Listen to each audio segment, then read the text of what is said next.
यमुना तीरा वनचारी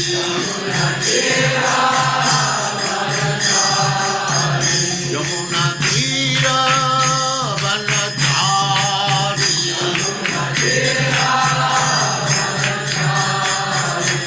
जय राधा माधव कुंज बिहारी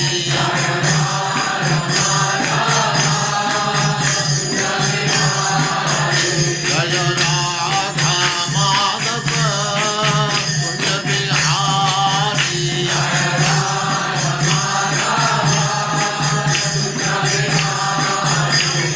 गोपी जन वल्लभ गिरिवरधारी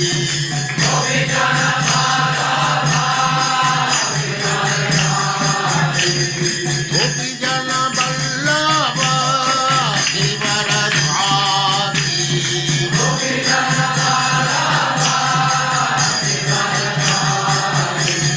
यशोदनन्दन व्रज जन रंजन यशोदनन्दन व्रज जन रंजन यमुना तीरा वनचारी जय राधा माधव कुंज बिहारी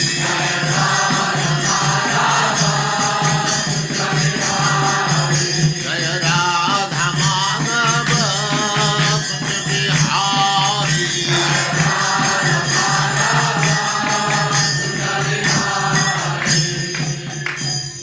जय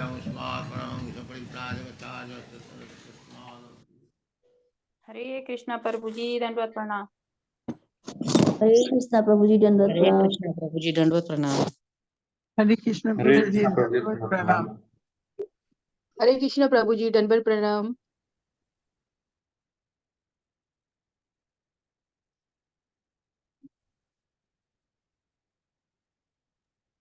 ओम नमो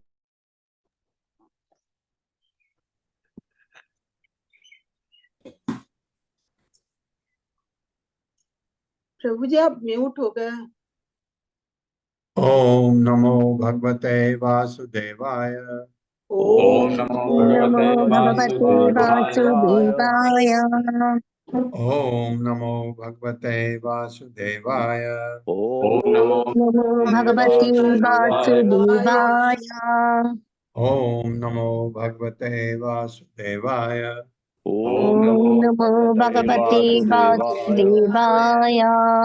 नारायणं नमस्कृत्य नारायणं नमस्कृत्य नरं चैव नरोत्तमं नरं चैव नरोत्तमं देवीं सरस्वतीं व्यासं देवीं सरस्वतीं व्यासं ततो जयमुदीरये जयमुदीरये।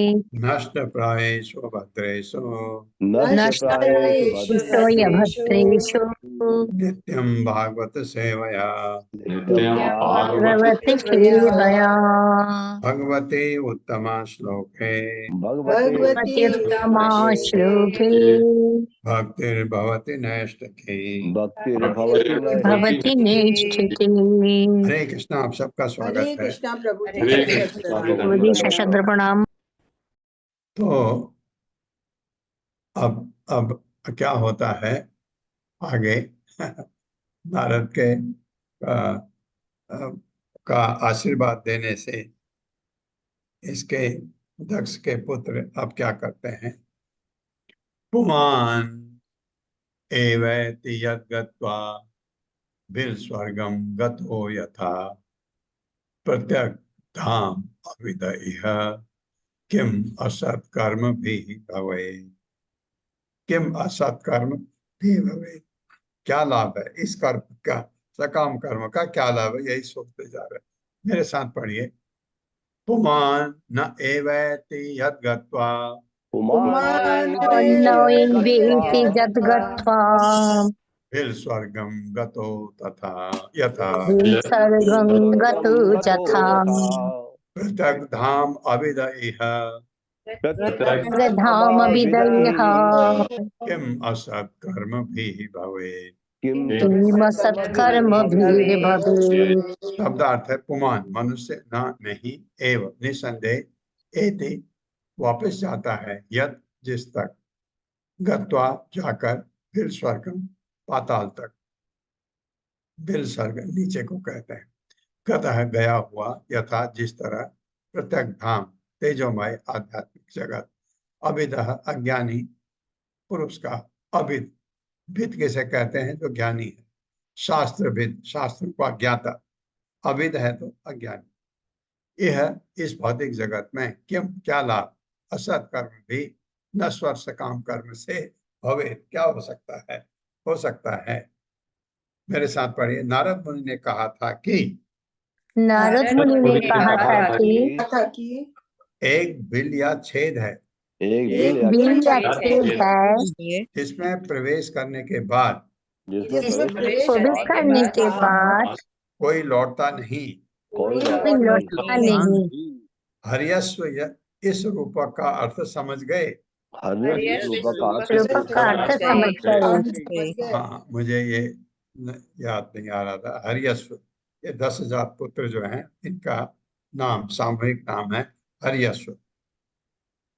एक बार जो व्यक्ति पाताल नामक, एक बार जो व्यक्ति पाताल नामक निम्नतर लोकों में प्रवेश करता है, निम्नतर लोक में प्रवेश करता है, वह मुश्किल से लौटता देखा जाता है। वो मुश्किल से लौटता देखा जाता है। इसी तरह यदि कोई वैकुंठ धाम वैकुंठ धाम यानी पृथक धाम में प्रवेश करता है तो धाम में प्रवेश करता है तो वह इस भौतिक जगत में लौटकर नहीं आता। वो इस भौतिक जगत में लौटकर नहीं आता। यदि कोई ऐसा स्थान है यदि कोई ऐसा स्थान है जहाँ जाकर मनुष्य इस दुखमय भौतिक जीवन में नहीं लौटता, इस दुखमय भौतिक जीवन में नहीं लौटता, तो फिर नश्वर भौतिक जगत में नश्वर भौतिक जगत में बंदरों की तरह उछलने कूदने एवं उस स्थान को न देखने या समझने से क्या लाभ, इससे क्या लाभ होगा, ये सोच रहे। एक शेर है, जहां जाके मनुष्य नहीं लौटता, वो कौन है? भगवत धाम। ये उनको समझ आया ऐसा। तात्पर्य माता जी। हरे कृष्णा। हर्षा माता जी। हरे कृष्ण माता जी। हरे कृष्ण प्रभु जी। शील प्रभुपाद की जय। शील प्रभुपाद द्वारा तात्पर्य। जैसा कि भगवत गीता 15.6 में कहा गया है, यद गत्वा न निर्वर्तन्ते तद्धाम परमम मम, एक ऐसा क्षेत्र है जहां जाकर कोई इस भौतिक जगत में वापस नहीं आता। इस क्षेत्र का बारंबार वर्णन हुआ है। भगवत गीता में अन्यत्र 4.9 में कृष्ण कहते हैं, जन्म कर्म च मे दिव्यम एवं यो वेति तत्वतः त्यक्त्वा देहम जन पुनर्जन्म नैति मामेति स अर्जुन। हे अर्जुन, जो मेरे आविर्भाव तथा कर्मों को, दिव्य प्रकृति को जानता है, वह इस शरीर को छोड़ने पर इस संसार में पुनः जन्म नहीं लेता, अपितु मेरे सनातन धाम को प्राप्त होता है। यदि कोई व्यक्ति कृष्ण को, जिनका परमेश्वर के रूप में वर्णन किया जा चुका है, ठीक से समझ जाता है, वह अपना भौतिक शरीर त्यागने के बाद लौटकर यहाँ नहीं आता। इसी तथ्य को श्रीमद् भागवत के इस श्लोक में बताया गया है। पुमाम नैवर्तन्ति यत् गत्वा, वह इस भौतिक जगत में लौटकर नहीं आता, अपितु ज्ञान का शाश्वत आनंदमय जीवन बिताने के लिए भगवत धाम लौट जाता है। लोग इसकी परवाह क्यों नहीं करते? इस भौतिक जगत में कभी मनुष्य के रूप में, कभी देवता के रूप में और कभी कुत्ते या बिल्ली के रूप में पुनः जन्म लेने से क्या लाभ मिलेगा? इस तरह से समय व्यर्थ गंवाने से क्या लाभ। कृष्ण ने भगवत गीता 8.15 में अत्यंत बलपूर्वक कहा है, मामुपेत्य पुनर्जन्म दुःखालयम् अशाश्वतम् नानु ना नाप्नुवन्ति महात्मान संसिद्धिं परमां गता। मुझे प्राप्त करके महापुरुष जो भक्ति योगी हैं कभी भी दुखों से पूर्ण इस अनित्य जगत में नहीं लौटते, क्योंकि उन्हें परम सिद्धि प्राप्त हो चुकी होती है।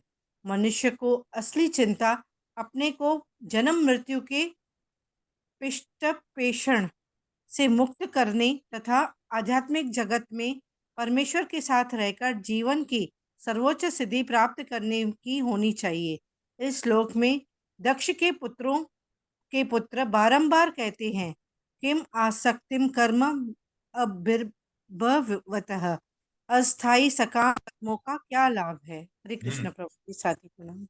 हाँ, वो कहते हैं किम असत कर्म भी भवे, तो इसका क्या फायदा है, ऐसे असत कर्म यानी सकाम कर्म करने से क्या लाभ है।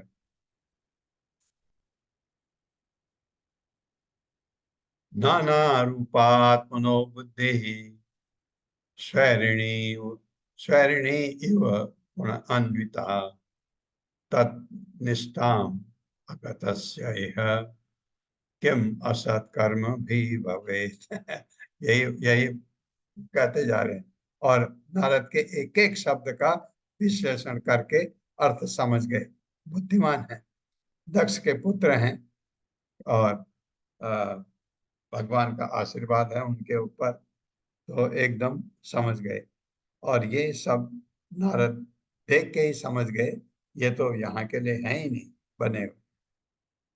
मेरे साथ पढ़िए, नाना रूपात्मनो बुद्धि नाना रूपात्मनो बुद्धिः स्वैरिणी इव गुण अन्विता शरीरिणीव गुणान्विता तत्निष्ठाम अगतस्य इह तन्निष्ठामगतस्येह किम असत् कर्म भी भवे।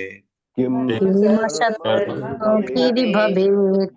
शब्दार्थ है, नाना विविध रूप या वेश वाले आत्मना जीव की बुद्धि स्वैरिणी वैश्या जो स्वतंत्र रूप से नाना प्रकार के वस्त्रों तथा गहनों से अपने को सजाती है, इव सदृश गुण अन्विता रजोगुण इत्यादि से समन्वित तत्निष्ठा उसका अंत अगतस्य जिसने नहीं प्राप्त किया उसका यह इस भौतिक जगत में किम असत कर्म भी भवेत्, नश्वर सकाम कर्म करने से क्या लाभ।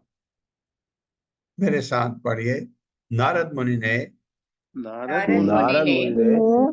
एक स्त्री का वर्णन किया था, एक स्त्री का वर्णन किया था जो पेशेवर वैश्या है।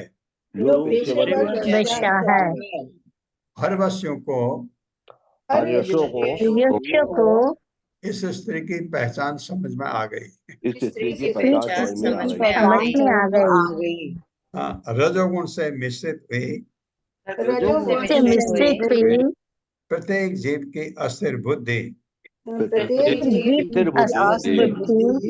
उस वैश्या के समान है, वेश्या के समान है, जो किसी के ध्यान को आकृष्ट करने के लिए ध्यान को आकर्षित करने के लिए अपने वस्त्र बदलती रहती है। बदलती रहती है। यदि कोई मनुष्य यह जाने बिना कि कोई मनुष्य ये जाने बिना कि यह किस तरह हो रहा है, हो रहा है, पूरी तरह क्षणभंगुर सकाम कर्म में लगा रहता है, काम कर्मों में लगा रहता है, तो उसे वास्तव में क्या लाभ मिलता है। उसे वास्तव में क्या लाभ मिलता है। तात्पर्य माता जी। हरे कृष्णा सरिता तंत्र माता जी। हरे कृष्णा माता जी। हरे कृष्णा प्रभु जी, दंडवत प्रणाम। तात्पर्य श्रील प्रभुपाद द्वारा श्रील प्रभुपाद की जय। जिस स्त्री का पति नहीं होता वह अपने को स्वतंत्र घोषित कर देती है, जिसका अर्थ है कि वह वेश्या बन जाती है। वेश्या सामान्यतः अपने शरीर के अधोभाग के प्रति मनुष्य का ध्यान आकृष्ट करने के उद्देश्य से नाना प्रकार के वस्त्र धारण करती है। आजकल स्त्री के लिए नग्न प्राय घूमने, अपने शरीर के अधोभाग को किंचित ही ढकने का अत्यधिक विज्ञापित फैशन इसलिए चल पड़ा है, जिससे मनुष्य का ध्यान यौन सुख के लिए उसके गुप्त अंगों की ओर खींचे। अपने शरीर के अधोभाग की ओर मनुष्य को आकृष्ट करने में लगाई जाने वाली बुद्धि एक पेशेवर वेश्या की बुद्धि होती है। इसी तरह जो व्यक्ति कृष्ण के या कृष्ण भावनामृत के आंदोलन के प्रति अपना ध्यान नहीं मोड़ता, उस जीव की बुद्धि वैश्या की तरह होती है, केवल वस्त्र बदलती है। ऐसी मूर्खतापूर्ण बुद्धि से क्या लाभ? मनुष्य को बुद्धिपूर्वक इस तरह सचेत होना चाहिए कि उसे एक शरीर से दूसरे शरीर में बदलाव न करना पड़े।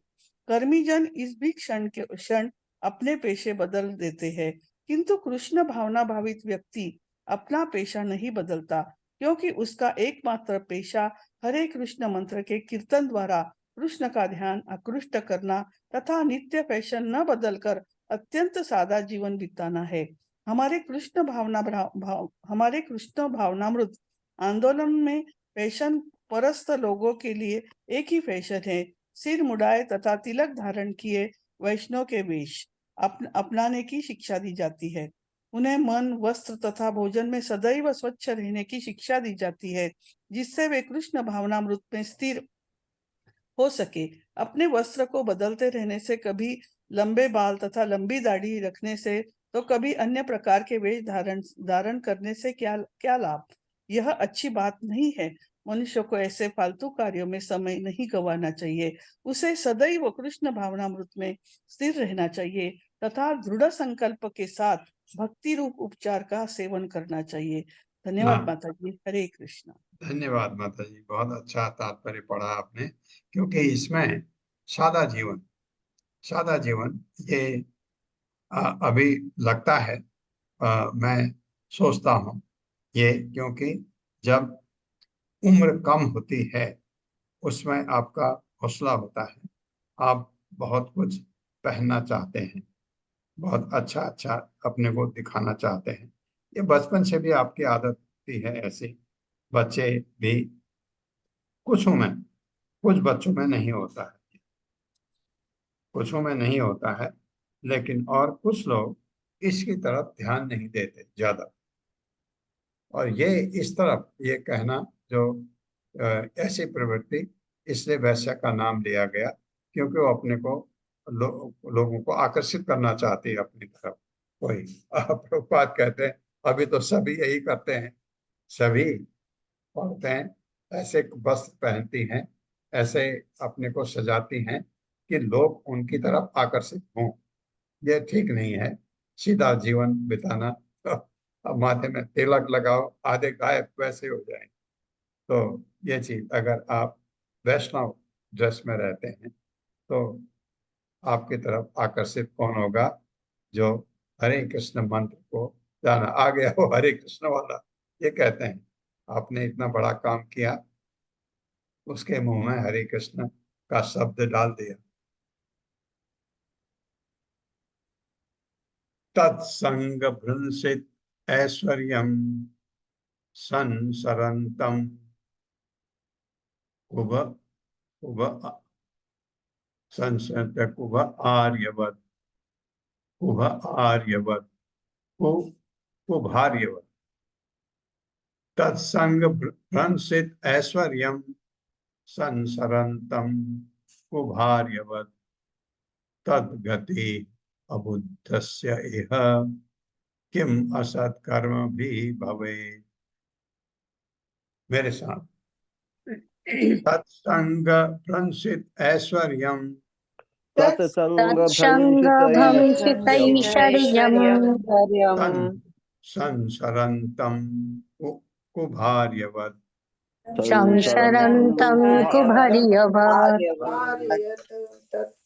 तद्गति अबुधस्य इह तद्गतिरबुधस्य इह किम असत् कर्म भी भवेत्। कर्मभिर्भवे तत्संग बुद्धि रूपी वैश्या की संगति से संसित हरि गई ऐश्वर्यम स्वतंत्रता का ऐश्वर्य संसारांतम भौतिक जीवन शैली बिताते हुए कुभार्यवत उस व्यक्ति की तरह जिसकी पत्नी दूषित है, तदगति दूषित बुद्धि की हरकतें अबुदस्य न जानने वाले को कि यह इस जगत में किम असत्कर्म भी भवेत्, क्षणिक सकाम कर्म करने से क्या लाभ हो सकता है।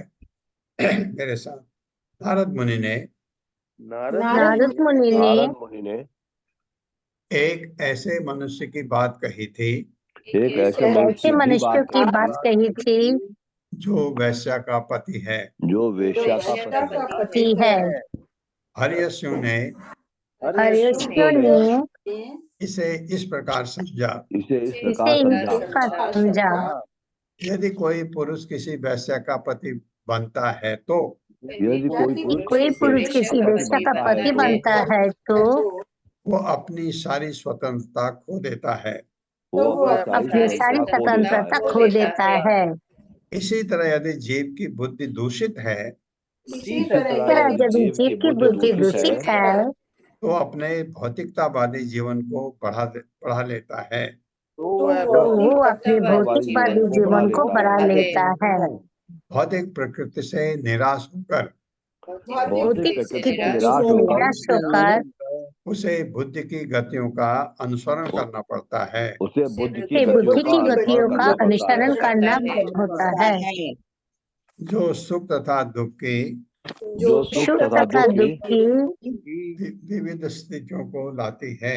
विविध स्थितियों को लाती है। को लाती है। यदि कोई ऐसी स्थितियों में कोई ऐसी स्थितियों में सकाम कर्म करता है तो सकाम कर्म करता है तो इससे क्या लाभ होगा। इससे क्या लाभ होगा।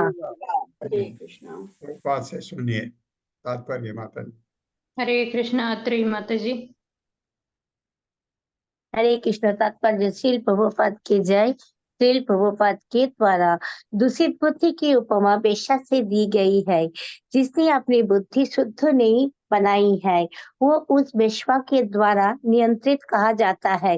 जैसा कि श्रीमद् भगवत गीता 2.41 में कहा गया है, व्यवसायत्मिका बुद्धि रेखा कुरुनंदन। जो लोग वास्तव में गंभीर है वो एक प्रकार की बुद्धि द्वारा चालित होती है और वो है कृष्ण भावना की बुद्धि। बहुशाखा ही अनंतश्च बुद्धयो व्यवसायी नाम। जो उचित बुद्धि में स्थिर नहीं है वो जीवन जीने के अनेक तरीके की खोज कर लेता है। इस प्रकार भौतिक कार्यों में लगा होने से वो भौतिक प्रकृति के विभिन्न गुणों के संपर्क में आता है और तरह तरह के तथाकथित सुख तथा दुख पाता है।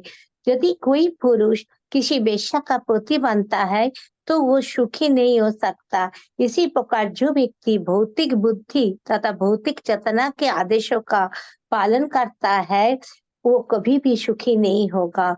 मनुष्य को सही ढंग से भौतिक प्रकृति के कार्यों को समझाना चाहिए। जैसा कि श्रीमद् भगवत गीता 3.27 में कहा गया है, प्रकृति क्रियमाणानि गुणै कर्माणि सर्वशः अहंकार विमूढ़ात्मा कर्ताहमिति मन्यते। जीवात्मा भौतिक प्रकृति के तीनों गुणों के अंतर्गत अहंकार के प्रभाव से मोहग्रस्त होकर अपने आप को समस्त कार्यों के कर्ता मान बैठता है, जबकि वास्तव में वे प्रकृति के तीनों गुणों द्वारा संपन्न किए जाते हैं। यद्यपि मनुष्य भौतिक प्रकृति के आदेशों का पालन करता होता है किंतु वह प्रसन्नता पूर्वक अपने आप को भौतिक प्रकृति का स्वामी या पति मानता है। उदाहरणार्थ विज्ञानी जन्म जन्मांतर भौतिक प्रकृति का स्वामी बनने का प्रयास करते हैं और उन परम पुरुष को समझने की चिंता नहीं करते जिनके निर्देशानुसार इस भौतिक जगत की सारी वस्तुएं गतिशील है। भौतिक प्रकृति के स्वामी बनने के प्रयास में वे नकली ईश्वर की तरह है जो जानता है जो जनता में ये घोषित करता है कि एक दिन वैज्ञानिक प्रगति ईश्वर के तथाकथित नियंत्रण को रोकने में समर्थ हो जाएगी, किंतु वास्तव में जीव ईश्वर के विधानों को नियंत्रित करने में असमर्थ रहता है और वो दूषित बुद्धि रूपी वेश्या के संगति करने तथा विविध भौतिक शरीर स्वीकार करने के लिए बाध्य किया जाता है, जैसा कि भगवत गीता 13.22 में कहा गया है। पुरुष प्रकृतिस्थो हि भुङ्क्ते प्रकृति जनगुणान् कारणं गुणसंगस्य सदसति जनि जन्मसु। इस प्रकार जीव भौतिक प्रकृति के तीनों गुणों का भोग करता हुआ प्रकृति का ही अनुसरण करता है। यह उस भौतिक प्रकृति के साथ उसकी संगति के कारण है। इस प्रकार उसे विभिन्न जनियों में अच्छे तथा बुरे का सामना करना पड़ता है। यदि कोई व्यक्ति क्षणिक सकाम कर्म में पूरी तरह लगा रहता है और इस वास्तविक समस्या को हल नहीं करता तो उसे क्या लाभ मिलेगा? हरे कृष्णा। हरे कृष्णा माता, धन्यवाद। ये सकाम कर्म करने से में लगे रहने को क्या कहा गया है? वैश्य का पति क्योंकि बुद्धि दूषित है। बुद्धि में एक ही, अगर आप भगवान से नहीं जुड़े हैं तो आपकी तुलना वैश्य के पति से की गई, जो कभी सुखी नहीं हो सकता। आप समझ सकते हैं वैश्य का पति कैसे सुखी हो सकता। उसी तरह से जो सकाम कर्म में लगे हुए हैं वो क्या कर रहे हैं उनको यही नहीं पता, और उस कर्म में हम ये जानते हैं तो भौतिक जगत में हम जितने भी कर्म करते हैं कुछ किसी से हमको थोड़ी कभी खुशी मिलती है, फिर दुख मिलता है, फिर खुशी, फिर दुख, और ऐसे ही हम अपना जीवन ऐसे ही बिता देते हैं। सृष्टि अपय करिम मायाम बेलाकुल अंत भेगिताम मत्तस्य ताम विज्ञस्य किम असत कर्म भी भवेत्। मेरे साथ, सृष्टि अपय करिम मायाम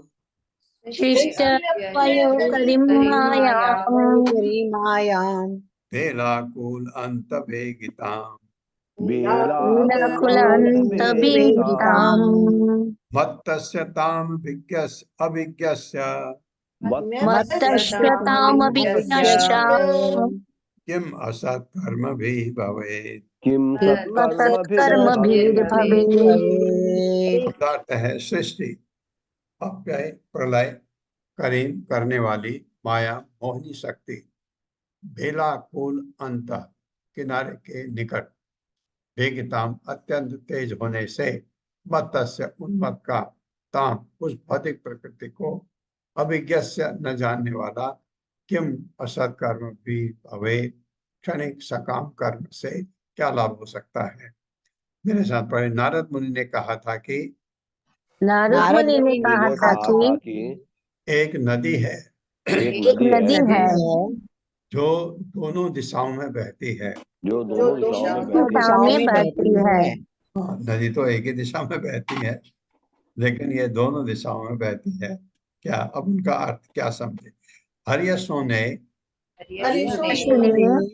इस कथन का तात्पर्य समझा। भौतिक प्रकृति दो प्रकार के कार्य करती है। भौतिक प्रकृति दो प्रकार के कार्य करती है, सृजन द्वारा तथा संहार द्वारा। सृजन द्वारा तथा संहार द्वारा।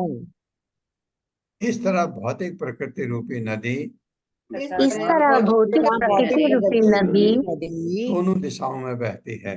दिशाओं में बहती है। जो जीव अनजाने में इस नदी में गिर जाता है, इस नदी में गिर जाता है, वह इसकी लहरों में डूबता उतराता जाता है। उतराता जाता है, नीचे जाता, फिर ऊपर आता, फिर नीचे जाता। और चूंकि नदी के किनारों के निकट धारा अधिक तेज रहती है, धारा अधिक तेज बहती है, इसलिए वो बाहर निकल पाने में इसलिए वो बाहर निकल पाने में असमर्थ रहता है। असमर्थ रहता है। माया रूपी माया रूपी उस नदी में में सकाम करने से क्या लाभ होगा? काम कर्म करने से क्या लाभ होगा? ये नदी भौतिक जगत से उसकी तुलना की गई कि, और हालांकि मुझे इसमें समझ नहीं आ रहा, किनारे पर नदी की धार तेज रहती है, लिखा है इसमें नदी की धार किनारे पर तेज नहीं, तेज बीच में होती है मेरे समझ से। पर मेरे ये आप लोगों का क्या अनुभव है पता नहीं, क्योंकि चूंकि नदी के किनारों के निकट धारा अधिक तेज रहती है, इसलिए वो बाहर निकल पाने में असमर्थ रहता है। प्रभुपाद को पढ़ सुनते हैं। तात्पर्य माता जी। हरे कृष्णा राधा रति माता जी। हरे कृष्ण माता जी। हरे कृष्ण प्रभु जी। सत्यनाम। शील प्रपात की जय। शील प्रपात द्वारा तात्पर्य, मनुष्य माया रूपी नदी की लहरों में डूबता उतराता रह सकता है, किंतु वो ज्ञान तथा तपस्या के तटों पर आकर इन लहरों से बाहर भी निकल सकता है। किंतु इन किनारों के निकट लहरें बड़ी प्रबल रहती हैं।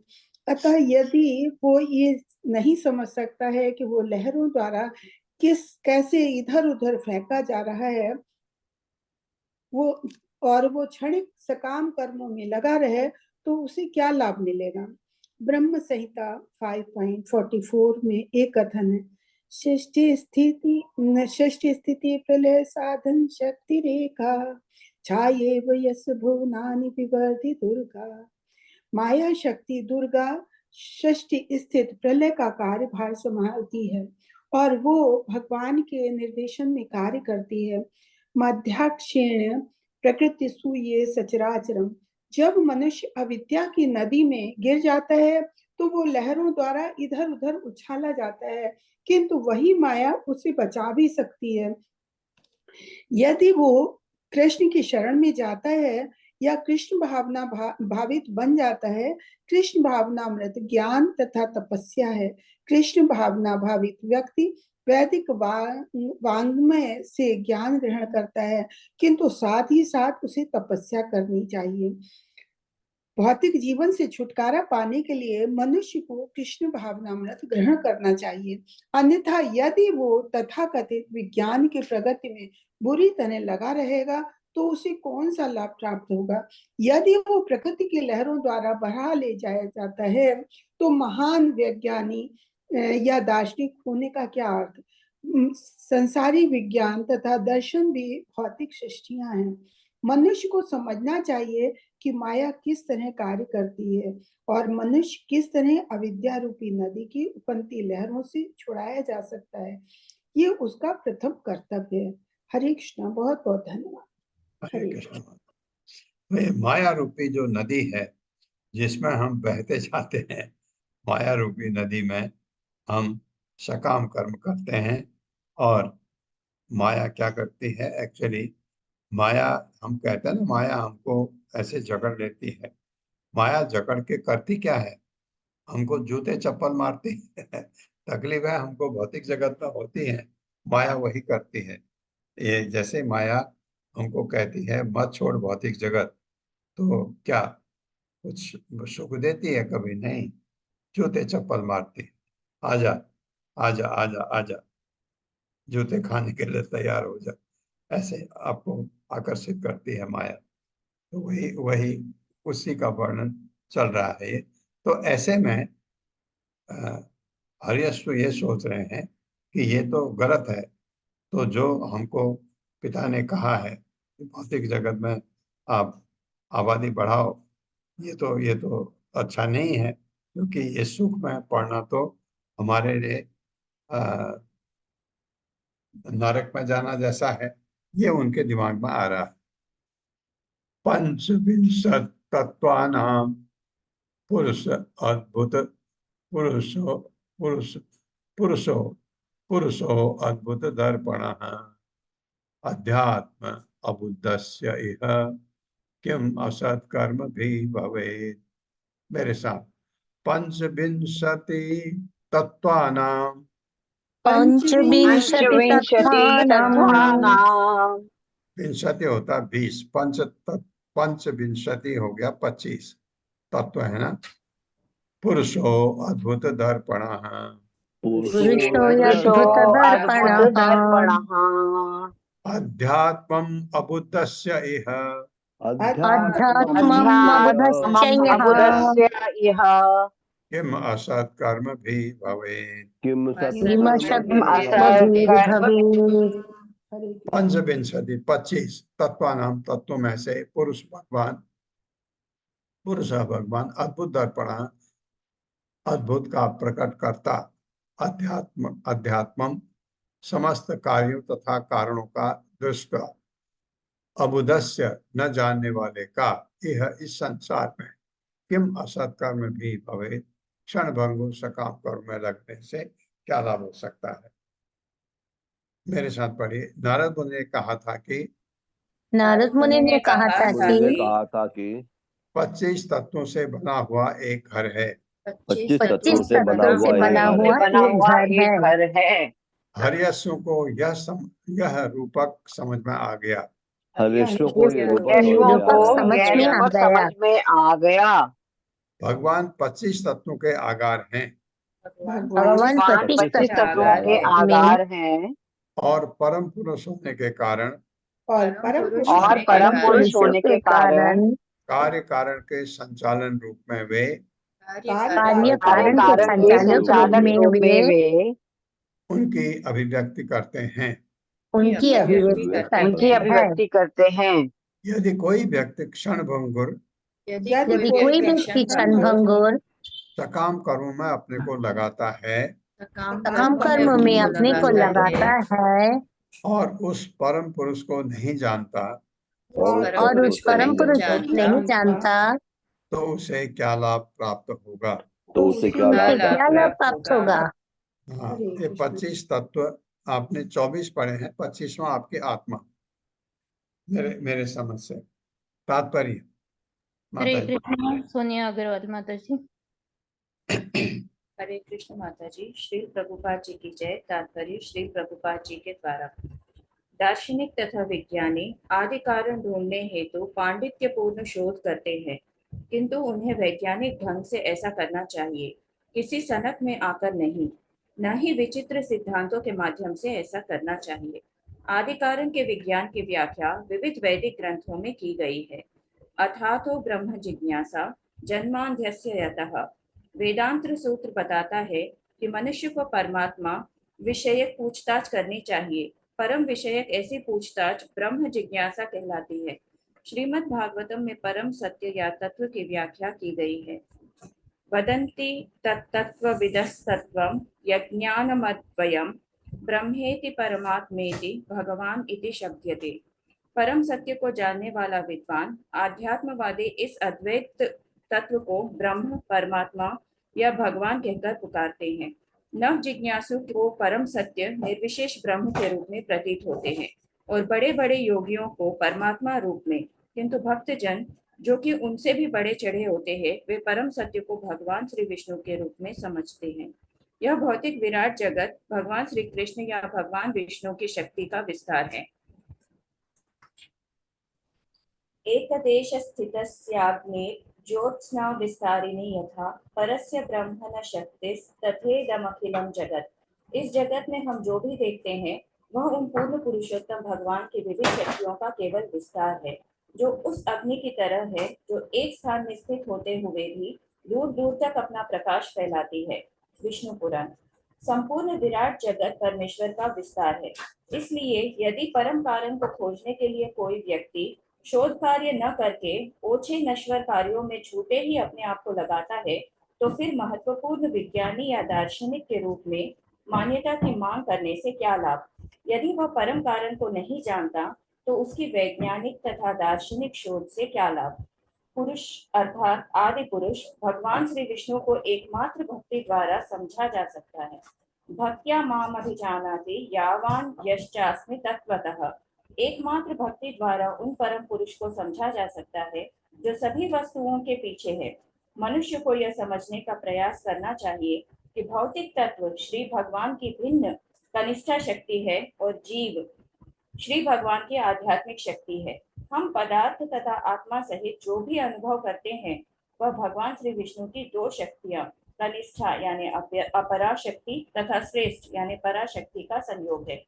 मनुष्य को चाहिए कि सृष्टि पालन तथा संहार विषय तथ्यों का तथा उस स्थायी स्थान का जहाँ से फिर लौटने की आवश्यकता नहीं पड़ती यद गत्वा न निवर्तन्ते गंभीरता पूर्वक अध्ययन करे। मानव समाज को इसका अध्ययन करना चाहिए, किंतु लोग ऐसे ज्ञान का अनुशीलन करने के स्थान पर क्षणिक सुख तथा इंद्रिय तृप्ति के प्रति आकृष्ट होते हैं, जिसका अंत बाट मलेस टॉप मलेस काम वासना से होता है। बॉटमलेस और टॉपलेस काम वासना से होता है।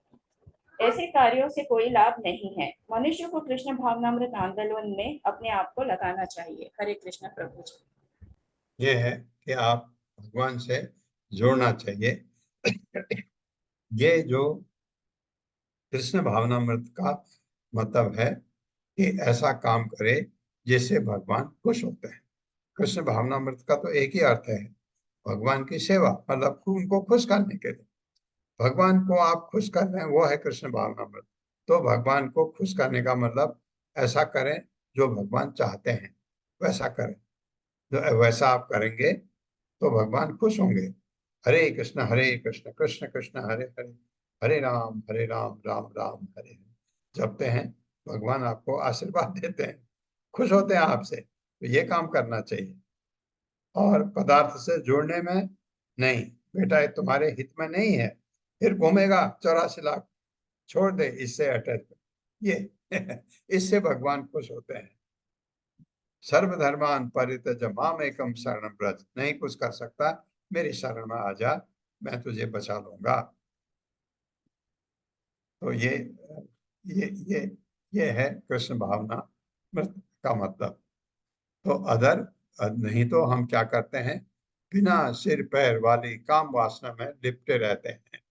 और आप देखें, ऐसे व्यक्ति क्षणिक सुख कभी पाए तो पाए, उसके बाद दुख ही दुख होता है उनके जीवन में। ऐश्वरम शास्त्र उत्सृज्य बंध मोक्ष अनुदर्शनम विविक्त पदम अज्ञाय किम असत कर्म भी भवे।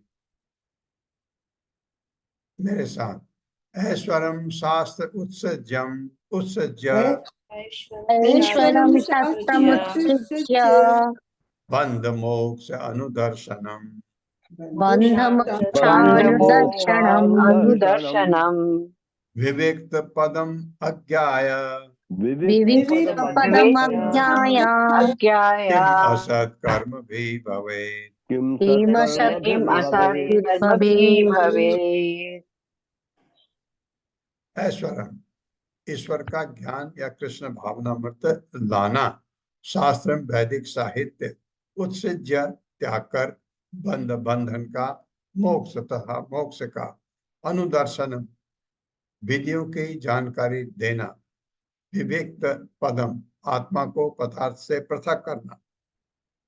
बिल्कुल, पदार्थ से चिपकना नहीं, आत्मा की तरफ रहना। अज्ञाय न जानते हुए किम असत कर्म भी भवे, क्षण भंगुर समान कर्मों का क्या लाभ हो सकता है। मेरे साथ पढ़िए। नारद मुनि ने हंस की बात की थी। हंस की बात की थी। इस श्लोक में हंस की व्याख्या की गई है। इस श्लोक में हंस की व्याख्या की गई है। वैदिक ग्रंथ भली भांत यह बताते हैं कि बताते हैं समस्त भौतिक तथा आध्यात्मिक शक्ति के स्रोत, भौतिक तथा आध्यात्मिक शक्ति के स्रोत भगवान को किस तरह समझना चाहिए। भगवान को किस तरह समझना चाहिए। दरअसल दरअसल वे इन दोनों शक्तियों के विस्तार से व्याख्या करते हैं। वे इन दोनों शक्तियों दोनों की शक्तियों की व्याख्या विस्तार से व्याख्या करते हैं। हंस वह है हंस वो है हंस वह जो है जो पदार्थ तथा आत्मा में अंतर करता है। जो पदार्थ तथा आत्मा पदार्थ में तथा अंतर पदार्थ करता तथा है। में आत्मा अंतर में करता अंतर है। करता है। हाँ, ये हंस पुरुष के लिए है और जो हंस पक्षी है वो दूध और पानी को समझता है, दोनों का अंतर।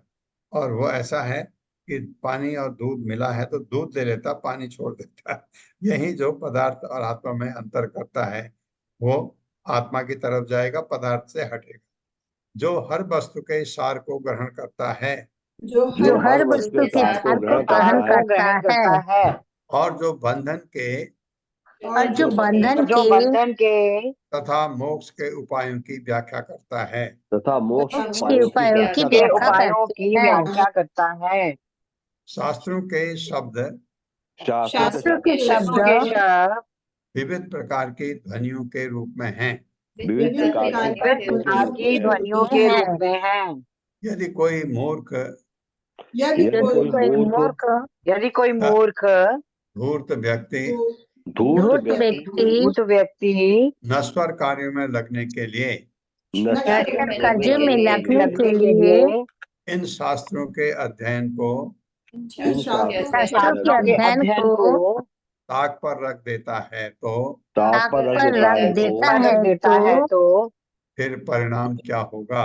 फिर परिणाम क्या फिर होगा? परिणाम क्या परिणाम होगा? क्या होगा? मतलब ऐसा करने से और इनको ताक में रखने से, भौतिक चीजों में अपने को इंद्र तृप्ति में लगने से क्या लाभ होगा? किम असत्कर्म भी भवे, ये उनका कहना है। तात्पर्य माता जी। हरे कृष्णा। संतोषी गुप्ता माता जी। संतोषी माता जी, हरे कृष्णा। आवाज नहीं आ रही है माता जी आपकी। हरे कृष्णा। शारदा माता जी। हरे कृष्ण। दंडवत प्रणाम माता जी। प्रभु जी, तात्पर्य शिला प्रभुपाद द्वारा। शिला प्रभुपाद जी की जय। कृष्ण भावनामृत आंदोलन वैदिक साहित्य को आधुनिक भाषाओं में विशेषता अंग्रेजी, फ्रांसीसी तथा जर्मन जैसी पाश्चात्य भाषाओं में प्रस्तुत करने के लिए अति उत्सुक है। पाश्चात्य जगत के कर्णधार अमेरिकी तथा यूरोपियन आधुनिक सभ्यता की प्रतिमाएं या आदर्श बन चुके हैं, क्योंकि भौतिक सभ्यता की प्रगति के लिए पाश्चात्य लोग अस्थायी कार्यों में अत्यंत कुशल हैं, किंतु विवेकवान व्यक्ति यह देख सकता है कि सारे भव्य कार्य यद्यपि नश्वर जीवन के लिए कदाचित अत्यंत महत्वपूर्ण हैं, किंतु शाश्वत जीवन से उन्हें कुछ लेना देना नहीं रहता। सारा जगत पश्चिम की भौतिकतावादी सभ्यता की अनुकरण कर रहा है। अतएव कृष्ण भावनामृत आंदोलन मूल संस्कृत वैदिक ग्रंथों का पाश्चात्य भाषाओं में अनुवाद करके पाश्चात्य लोगों को ज्ञान प्रदान करने में अत्यधिक रुचि रखता है। विवेक पदम शब्द घोतक है, जीवन के लक्ष्य से संबंधित तार्किक प्रवचनों के मार्ग का। यदि जीवन में जो महत्वपूर्ण है उसकी विवेचना नहीं की जाती तो मनुष्य अंधकार में जा गिरता है और जीवन के लिए उसे संघर्ष करना पड़ता है। तो फिर ज्ञान में प्रगति करने से उसे क्या लाभ? पश्चिम के लोग अपने छात्रों को हिप्पी बनते देख रहे हैं, यद्यपि विश्वविद्यालयी शिक्षा के लिए वहाँ भव्य प्रबंध हैं, किंतु कृष्ण भावनामृत आंदोलन इन दिग्भ्रमित नशीली दवाओं के अभ्यस्त छात्रों को भगवान श्री कृष्ण की सेवा में लगाकर उन्हें मानव समाज के लिए कल्याण के कार्यों की ओर मोड़ने का प्रयास कर रहा है। हरे कृष्णा। हरे कृष्ण। ये प्रभुपाद की जो इच्छा है ये पूरी हो गई, क्योंकि अब सारे ग्रंथ भगवत गीता, भागवतम, सारे जितने लैंग्वेजेस हैं सब लैंग्वेजेस में ट्रांसलेट हो चुकी है। तो प्रभुपाद ने चाहा, हमको चाहता है, हमारा कृष्ण भावनामृत आंदोलन ये चाहता है, कह रहे हैं हो गया है, क्योंकि अब किसी भी लैंग्वेज में आप भगवत गीता पढ़ सकते हैं, जो आपकी लैंग्वेज है। ये एक लैंग्वेज रही थी अरेबिक में भी ट्रांसलेट हो गया। मैंने सुना था कुछ साल पहले, 2-3 साल पहले, कि अरबिक लैंग्वेज में भी ट्रांसलेट हो गया भगवद गीता का। इसी तरह भागवतम भी करीब करीब सारे, आपने देखा है हमारे सबसे ज्यादा भाषाएं तो हमारे इंडिया में है। इंडिया में सारे भाषाओं में ट्रांसलेट हो चुका है। तो दुनिया की तो लैंग्वेज इतनी ज्यादा नहीं है जितने हमारे यहाँ। तो इंग्लिश में ट्रांसलेट होने का मतलब होता है करीब करीब दुनिया के सभी जगह आप इसका प्रचार हो सकता है। लेकिन कुछ जगह ऐसी हैं जहां इंग्लिश मेन लैंग्वेज नहीं है। बहुत कंट्रीज हैं जहां इंग्लिश बिल्कुल नहीं चलती, एकदम नहीं चलती। तो ऐसा मैंने देखा कि साउथ अमेरिका में मेरे ख्याल से स्पेनिश, जहां मैं गया था, चिली करके एक कंट्री है, शायद स्पेनिश लैंग्वेज थी। इंग्लिश का एक मात्र कुछ नहीं पता था। बहुत ही काफी दिक्कत हुई वहां होटल में, क्योंकि अगर आप कहो कि ये चीज फिगर बना के दिखा के ऐसे काम चलाना पड़ा होटल में। लेकिन जहां आपका काम था कॉन्फ्रेंसेज में, वहां पर लोग तो इंग्लिश बोलते ही थे। लेकिन वहाँ लोकल में तो इसलिए वहाँ सबवेज में जाने में मेरे को बहुत डर लगता था कि कहीं पर अगर अटक गए तो लैंग्वेज स्पेनिश, किसी उसके अलावा उनको कुछ नहीं आता, ओनली स्पेनिश लैंग्वेज, तो बड़ा बहुत मुश्किल होता है। तो इसलिए अगर स्पेनिश में ट्रांसलेट हो जाए तो उनको पढ़ने का मौका मिला, उनका भाग्य बदल सकता है। काल चक्रम भ्रमिते क्षणम सर्वम निष्कर्षयत् जगत् स्वतंत्रम अबुधस्य इह किम असत् कर्म भी भवेत्।